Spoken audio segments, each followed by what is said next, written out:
Good afternoon. Today I'm going to be showing you how to make an easy chicken fajita dinner.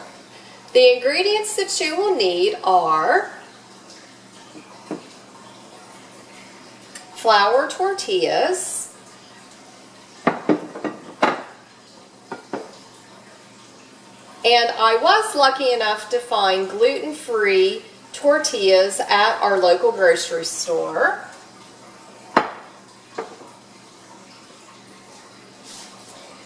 4 boneless chicken breasts that I have cut up into 1/2 inch strips and also marinated them in a fajita sauce that I found at my local grocer.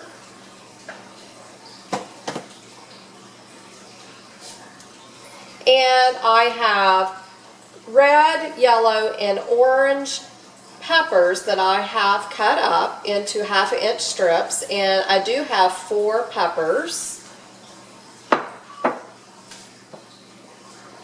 4 Vidalia onions that I have cut up, and for the toppings you'll see lettuce, plain Greek yogurt instead of sour cream, salsa, which is store-bought, but if you prefer homemade salsa, you can go to my video that is the rice bowl video, and it will show you how to make an easy, fresh salsa, and Mexican cheese. And lastly, I'll be using olive oil, and I wanted to show you that I am going to be using 2 iron skillets to make the fajitas in. And the iron skillets actually have been handed down to me from my grandmother and from my husband's grandmother. So they are very sentimental. So I hope you enjoy this easy recipe. Let's get cooking. The first step in making our chicken fajitas is pouring at least 3 to 4 tablespoons of oil into the iron skillet, and I have 2 iron skillets, and you will just be seeing one on the video, but I will be filling 2 iron skillets up at the same time, and I'm going to be placing the chicken into the iron skillets once they become hot enough. Next, you will see me move the oil around the bottom of the skillet. And I do have, again, 4 chicken breasts that I have previously cut up and marinated. And I'm putting 2 chicken breasts into 2 of the iron skillets, and I'm placing both of the skillets on the stove top, and you will see me brown the chicken in the marinade. So I will let the chicken cook till it is an internal heat of 165 degrees, or it is completely clear fluids coming out of the chicken, because you want to make sure that you cook your chicken thoroughly. I wanted you to see that I am cooking the chicken on high in the iron skillet, and I'm making sure that it is coated a nice brown color when I'm turning the chicken. And you want to turn the chicken so that it does not stick to the bottom of the iron skillet. So I am turning both of the skillets of chicken. And again, I'm going to make sure that I'm cooking the chicken until it's thoroughly done.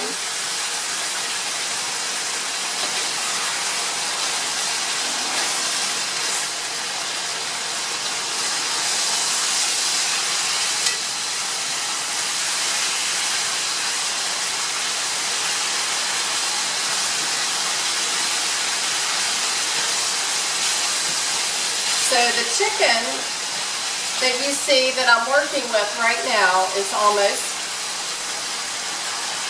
cooked because it is again cut into strips.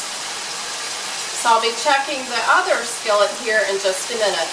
The chicken is done, and I'm getting ready to transfer the chicken into a serving bowl. And next you will see me place the peppers into the skillets. I wanted you to see what the chicken looked like after I transferred it out of the iron skillets. Now you will see me move the iron skillet back to the stove top, and I'm going to transfer the peppers into my skillet.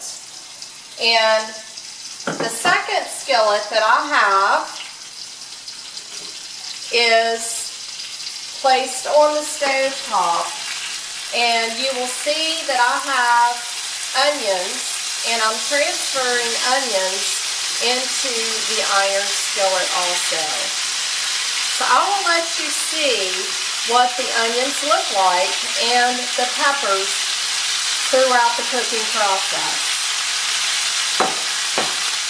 And I do have both of the stove tops on high, and I'm just tossing the peppers in the oil to get them coated, and I am going to be stirring them throughout the cooking process to make sure that they are evenly coated, and I'm going to make sure that I do not overcook them.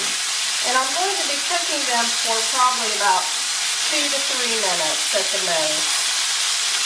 And I'm going next to my second skillet where the onions are, and I'm just gently tossing those also.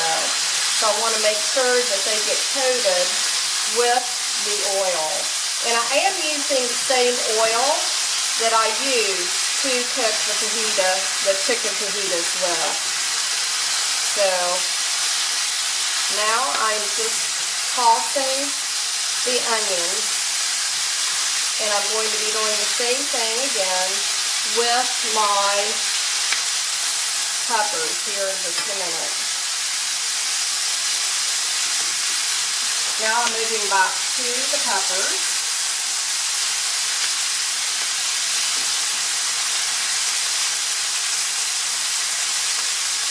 And this is a very easy dish. And what I do is I found, since I've been back to school now for the past week, when I'm cooking at home and I know that I've got vegetables that need to be cut up for the meal for the following evening, I go ahead and try to cut them up the night before and just put them in a plastic container. And they keep nicely in the refrigerator. And plus it gives you an extra 15 or 20 minutes at the end of the evening because you're not prepping for the same meal for the same night. So you can always prep the night before and save you a few minutes ahead of time. So the onions are becoming nice and caramelized, and just to make sure that you can see, I'm moving the skillet closer to me so that you can see that the onions are cooking nicely. And the same with the peppers. And the peppers are almost done. And again, I did cook them in the same skillet in the oil that I cooked the chicken in, just to give them a little bit of added flavor. And again, they are almost done.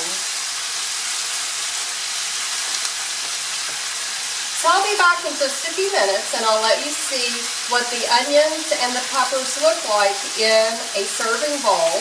And we will be putting together a couple of fajitas for you so you can see what the end result looks like. And again, I'll be making a gluten-free fajita and just a regular flour tortilla fajita. All right, we're ready to put together one of the fajitas, and I'll start with the flour tortilla fajita first.